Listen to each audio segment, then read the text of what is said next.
নারী শরীর ভোগ করার সবচেয়ে বড় ফাঁদ হলো প্রশংসা। আপনাকে দেখে মনে হয় আপনি এখনো কলেজে পড়েন। আপনার হাসিটা একদম সিনেমার নায়িকার মতো। এত সুন্দরীকে পেয়েও কেউ ঝগড়া করে কিভাবে? খেয়াল করলে দেখবেন কিছু মানুষ এই কথাগুলো বিবাহিত মেয়েদের উদ্দেশ্য করে বলে। এই কথাগুলো শুনতে ভালো লাগলেও এগুলোর পেছনে থাকে অন্য উদ্দেশ্য। এগুলো বলে আপনাকে বাস্তব জীবন থেকে সরিয়ে নেওয়া হয়। আপনাকে বোঝানো হয় আপনি অনেক বেশি স্পেশাল। এটা আপনার স্বামী বুঝছে না। আপনার স্বামী আপনাকে ঠিকঠাক মূল্যায়ন করছে না। কিন্তু তৃতীয় ব্যক্তিটা আপনাকে বোঝে। বিশেষ করে আমি আপনাকে বুঝি। এইভাবেই তৈরি হয় একটা মায়ার ফাঁদ। সামান্য অভিমান বা দাম্পত্যের টানাপোড়েনের বাইরে এই মিষ্টি কথাগুলো আপনার মনে বিষ ঢেলে দেয়। স্বামীর প্রতি একটা ক্ষোভের সৃষ্টি করে, সংসারে অশান্তি নামিয়ে আনে, আর শেষমেশ আপনাকে ধ্বংসের দিকে ঠেলে দেয়। আসলে সত্য কথা হলো, যারা এভাবে প্রশংসা করে তারা আপনাকে বিয়ে করতে চায় না। তারা আপনার দায়িত্বও নিতে চায় না। তারা চায় কেবল আপনাকে ভোগ করতে, কেবল আপনার সাথে ক্ষণিকের আনন্দ নিতে। তারা চায় আপনাকে ব্যবহার করতে, তারা আপনাকে দিয়ে নিজের স্বার্থসিদ্ধি করতে। আসলে ওই মানুষগুলোর কাছেও আপনি ততদিনই স্পেশাল থাকবেন যতদিন তাদের স্বার্থ শেষ না হয়ে যাবে। যেদিন তাদের স্বার্থ শেষ হয়ে যাবে সেদিন ওই মানুষগুলো আপনাকে দূরে ডাস্টবিনে ছুঁড়ে ফেলে দেবে। তাই এরকম মানুষদের নিজের জীবনে বিন্দুমাত্র জায়গা দেবেন না। তাদের প্রশংসা শুনে গলে যাবেন না। যে মানুষ আপনার সংসার ভাঙতে চায় তাকে যত দূরে রাখা যায় ততই ভালো।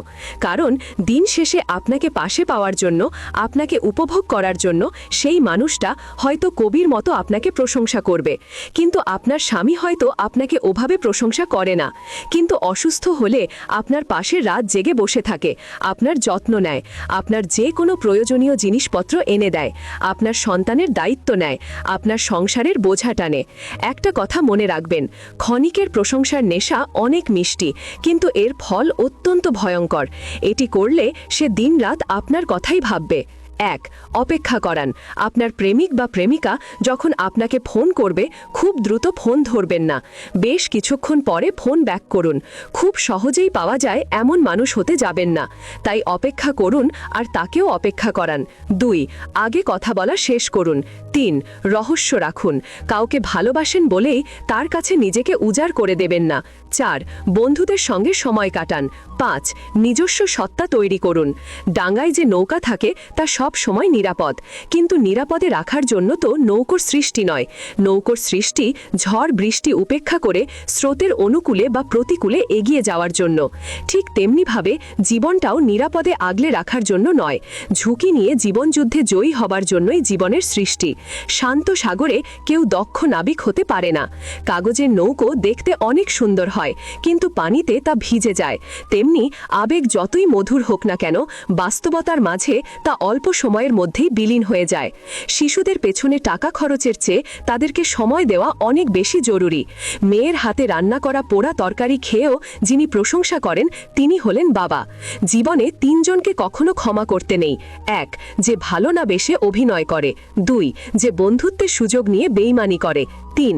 যে বিশ্বাসের অমর্যাদা করে। জীবনে এমন একটা সময় আসবে যখন কিছু মানুষ তোমার সাথে ভুল ব্যবহার করার জন্য অনুশোচনা করবে। বিশ্বাস করো, এমন সময় আসবেই।